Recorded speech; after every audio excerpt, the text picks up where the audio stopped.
오늘은 요즘 많은 분들이 관심을 가지는 국민연금 반환일시금, 즉 일시반환금에 대해 차근차근 이야기해보겠습니다. 특히 50대, 60대 이상 시청자분들이 꼭 알아두셔야 할 중요한 제도이자 선택의 기로가 될 수 있는 주제입니다. 대부분의 분들은 60세가 되면 당연히 국민연금을 받을 수 있다고 생각합니다. 하지만 현실은 조금 다릅니다. 국민연금은 최소 가입 기간이 정해져 있습니다. 정확히는 120개월, 즉 10년 이상 보험료를 납부해야만 노령연금을 받을 자격이 주어집니다. 이 조건을 채우지 못하면 매달 받는 연금이 아니라 그동안 낸 보험료와 이자를 한 번에 돌려받게 됩니다. 바로 이것을 반환일시금이라고 부릅니다. 그렇다면 반환일시금은 언제, 어떤 경우에 지급되는 것일까요? 크게 세 가지 경우가 있습니다. 첫째, 60세가 되었지만 가입 기간이 10년 미만인 경우입니다. 둘째, 가입자가 사망했지만 유족연금 대상이 되지 않는 경우입니다. 셋째, 국적을 상실하거나 국외로 이주해 더 이상 국민연금 가입 자격을 유지할 수 없는 경우입니다.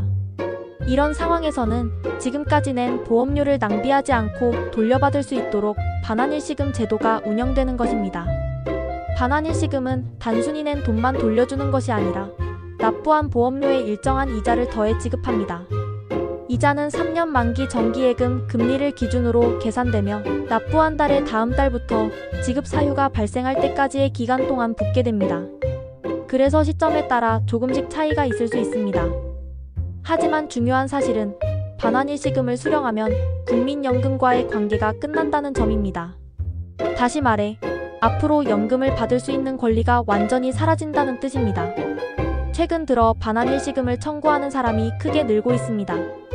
2025년 상반기만 해도 반환일시금 지급 건수가 10만 건을 넘어섰고 지급된 금액은 6,900억 원에 달했습니다. 이 중에서도 가장 많은 사유는 연령 도달이었습니다. 만 60세가 되었지만 가입 기간이 부족해 연금을 받지 못하고 반환일시금을 선택한 사람들이 많았던 것입니다.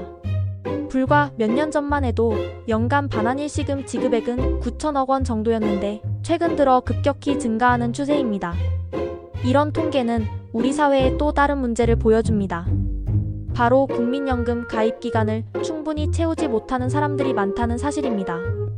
비정규직이나 자영업자처럼 소득이 불안정한 분들, 경력이 단절된 여성들, 혹은 경제적 사정으로 납부를 중단한 분들이 여기에 해당됩니다. 이분들은 노령연금을 받지 못하고 반환일시금만 받게 되는 경우가 많은데 이는 장기적으로 봤을 때 노후 빈곤으로 이어질 수 있습니다. 그렇다면 반환일시금을 받는 것이 좋은 선택일까요? 단기적으로는 도움이 될 수 있습니다. 당장의 생활비나 치료비가 급하다면 몇백만 원이라도 손에 쥐는 것이 절실할 수 있습니다. 하지만 장기적으로 보면 상황은 달라집니다. 반환일시금을 받는 순간 연금 수급 권리를 잃게 되기 때문에 노후에 매달 들어올 안정적인 현금 흐름을 포기하는 셈이 됩니다.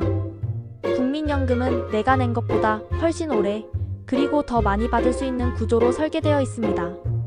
따라서 반환일시금을 받는 것은 사실상 평생 받을 수 있는 소득원을 버리는 선택이 될 수 있습니다. 예를 들어보겠습니다. 어떤 분이 7년 동안 국민연금을 냈다고 가정해봅시다. 이분이 60세가 되었을 때 연금 자격은 되지 않으니 반환일시금을 받을 수 있습니다. 그 금액이 1,000만 원 정도라고 합시다. 당장은 큰 도움이 될 수 있습니다. 하지만 만약 이분이 이미 계속가입 제도를 활용해 3년을 더 납부해 총 10년을 채웠다면 65세부터 매달 연금을 받을 수 있습니다. 연금액은 매달 40만 원 정도라고 해도 10년이면 4,800만 원, 20년이면 9,600만 원입니다. 1,000만 원을 받고 끝내는 것과 매달 안정적인 수입을 받는 것, 어느 쪽이 더 유리한지는 분명합니다. 이처럼 반환일시금은 상황에 따라 득이 될 수도 큰 실수가 될 수도 있습니다. 그래서 신중하게 따져봐야 합니다. 단순히 지금 눈앞의 목돈만 보고 선택해서는 안 됩니다. 나의 건강 상태, 기대 수명, 앞으로의 생활비, 가족의 상황까지 모두 고려해야 합니다. 여기서 꼭 알아두셔야 할 두 가지 제도가 있습니다. 첫째는 이미 계속가입 제도입니다. 60세가 되었는데 가입 기간이 10년에 못 미칠 경우 스스로 원해 보험료를 더 납부해 가입 기간을 연장할 수 있습니다. 이를 통해 10년을 채우고 노령연금 자격을 얻을 수 있습니다. 둘째는 반환일시금 반납제도입니다. 과거에 반환일시금을 받아버린 경우라도 다시 가입해 조건을 충족하면 과거에 받은 금액을 이자와 함께 반납하고 가입기간을 복원할 수 있습니다. 이렇게 하면 연금 수급액을 늘릴 수 있습니다. 다만 60세 이후 반환일시금을 받은 경우에는 반납이 불가능하니 시기를 잘 살펴야 합니다. 실제 사례도 있습니다. 한 여성은 50대의 사업이 어려워져 국민연금을 중단했고 그동안 낸 보험료를 반환일시금으로 받았습니다. 그러나 이후 재취업을 하면서 노후가 걱정되어 반납제도를 활용했습니다. 과거 받은 금액과 이자를 다시 내고 가입기간을 복원하자 매달 40만 원 이상 연금이 늘어났습니다. 반대로 한 남성은 60세가 되자 생활비가 급해 반환일시금을 받았습니다. 하지만 몇 년 뒤 건강이 악화되면서 소득이 끊겼고 연금이 없는 노후를 맞게 되어 크게 후회했습니다. 같은 제도이지만 선택에 따라 결과가 완전히 달라진 것입니다. 또 한 가지 기억해야 할 점은 반환일시금의 청구 기한입니다. 지급 사유가 발생한 날부터 5년 이내에 청구해야 합니다. 연령 도달 사유의 경우에는 10년 이내까지 청구할 수 있습니다. 하지만 이 기한을 넘기면 권리가 소멸합니다. 제도가 있다는 사실을 몰라서 청구하지 못하고 권리를 잃는 경우도 많습니다. 주변 분들에게도 반드시 알려드려야 할 부분입니다. 그렇다면 왜 이렇게 많은 사람들이 반환일시금을 선택할까요? 가장 큰 이유는 당장의 생활이 어렵기 때문입니다. 국민연금은 미래의 안정성을 위해 존재하지만 현재를 버티기 어려운 분들에게는 먼 미래보다 지금 당장 손에 쥘 수 있는 돈이 더 간절합니다. 하지만 문제는 이런 선택이 노후를 더욱 어렵게 만든다는 점입니다. 그래서 전문가들은 반환일시금은 최후의 수단으로만 선택하라고 조언합니다. 저 역시 같은 생각입니다.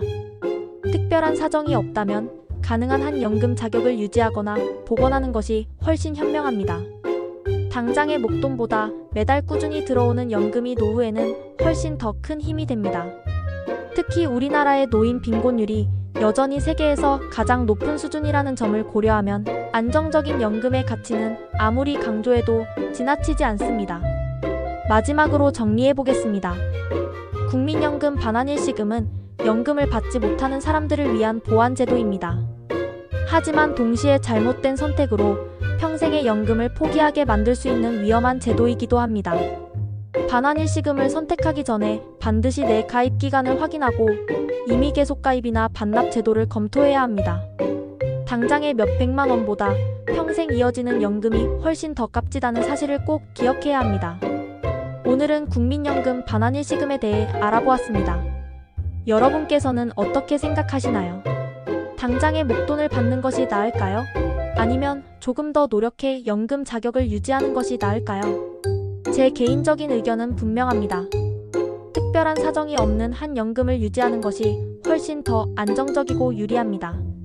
이 선택은 단순히 돈의 문제가 아니라 앞으로의 삶의 질을 결정하는 문제이기 때문입니다.